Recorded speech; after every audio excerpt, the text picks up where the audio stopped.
Every year, thousands of first-time buyers walk onto a dealer lot with a budget sitting somewhere between $9,000 and $11,000. And an overwhelming number of them walk out having chosen between exactly two machines, the Sea-Doo GTI and the Yamaha VX. Both brands know this is the single most competitive price bracket in the entire industry, and both have built an entry-level flagship specifically to win it. Meanwhile, almost no comparison video actually pulls apart the two machines using manufacturer specifications, independent mechanic data, and real resale figures, rather than just repeating whichever brand the reviewer happens to personally favor. 5 categories are compared here directly. Current Sea-Doo GTI against current Yamaha VX, in exactly the price range where most first-time buyers are actually shopping. We start with the one difference that shapes almost everything else on this list: what is actually happening inside the engine bay. The first category is engine architecture, and this is where the two machines diverge most fundamentally. The Sea-Doo GTI, in its current mainstream trim, is powered by the naturally aspirated Rotax 900 Ace, a 3-cylinder engine built by BRP's Rotax division in Austria, tuned in this application for smooth, accessible power delivery rather than outright top speed. The Yamaha VX, by contrast, uses a naturally aspirated 4-cylinder marine engine built in-house by Yamaha, a slightly different displacement and cylinder count philosophy that Yamaha has refined specifically around long-term reliability rather than lightweight simplicity. Both approaches are legitimate engineering philosophies, rather than one being objectively superior to the other. The Rotax 3-cylinder is lighter and marginally more fuel-efficient at moderate throttle, while Yamaha's 4-cylinder layout is documented by independent mechanics as running smoother under sustained load and showing slightly lower vibration-related wear on mounting hardware over a multi-year ownership period. The second category is pricing at the exact trim level most buyers in this bracket are actually comparing. A Sea-Doo GTI in its base trim, without the SE upgrade package covered in an earlier video on this channel, carries a manufacturer's suggested retail price of approximately $9,800 to $10,600, according to current dealer pricing sheets. A comparably equipped Yamaha VX Deluxe, sitting at a similar feature level with a slightly larger 3-passenger hull, carries a manufacturer's suggested retail price of approximately $9,600 to $10,400.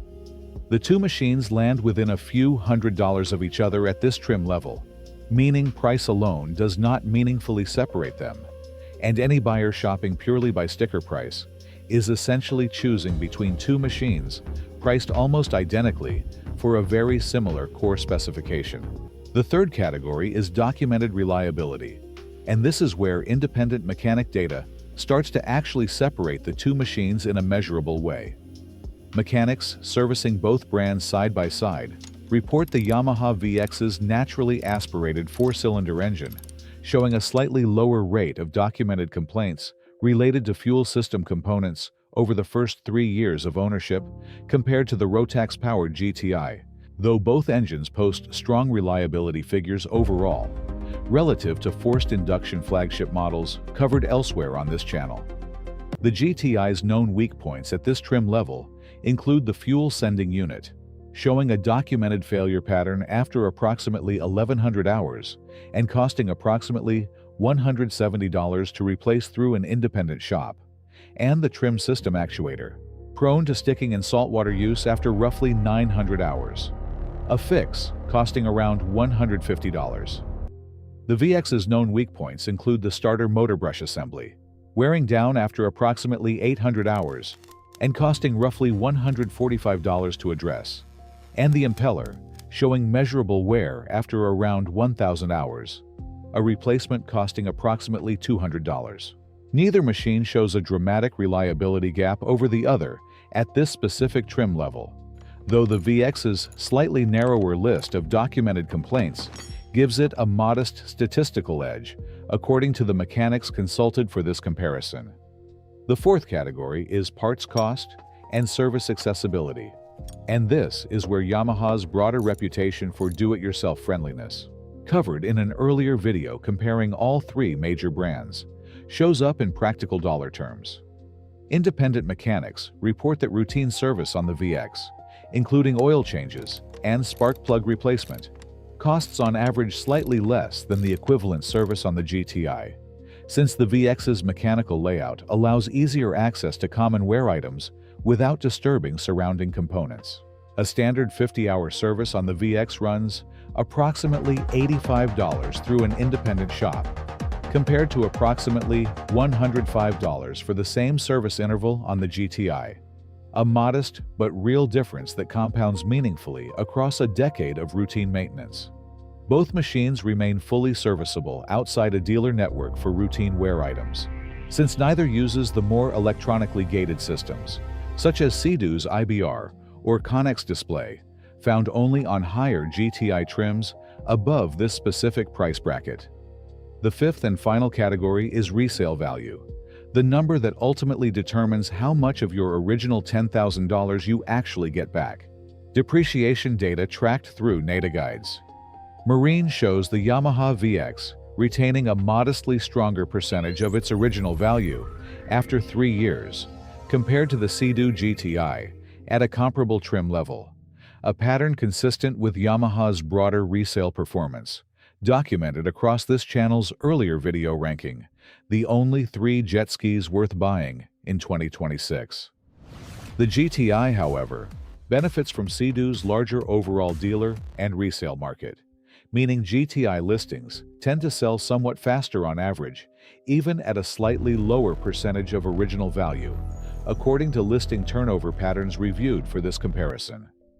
A buyer prioritizing maximum dollar retention over a 3-year period leans slightly toward the VX.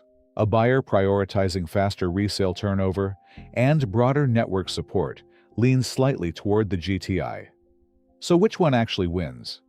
Based purely on the 5 categories examined here, the Yamaha VX edges ahead on documented reliability, service cost, and resale retention, while the Sea-Doo GTI edges ahead on dealer network depth and faster average resale turnover.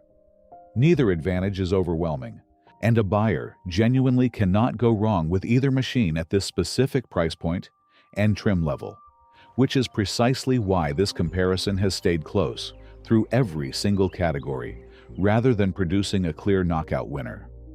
The margin that does exist favors the VX by a slim but consistent amount across 3 of the 5 categories examined, a margin no salesperson standing on either brand's showroom floor has any incentive to mention to you.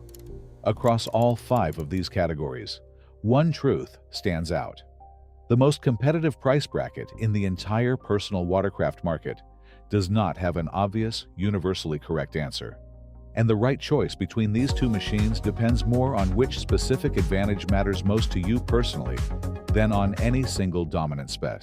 Sometimes the smartest jet ski purchase is simply recognizing that both options in front of you are genuinely good, and picking based on the one category that actually affects how you plan to own the machine. If this showdown helped you decide between these 2 $10,000 machines, hit subscribe, leave a like, and share it with someone stuck choosing between these exact 2 models. Tell us in the comments which one you would pick and which category mattered most in your decision.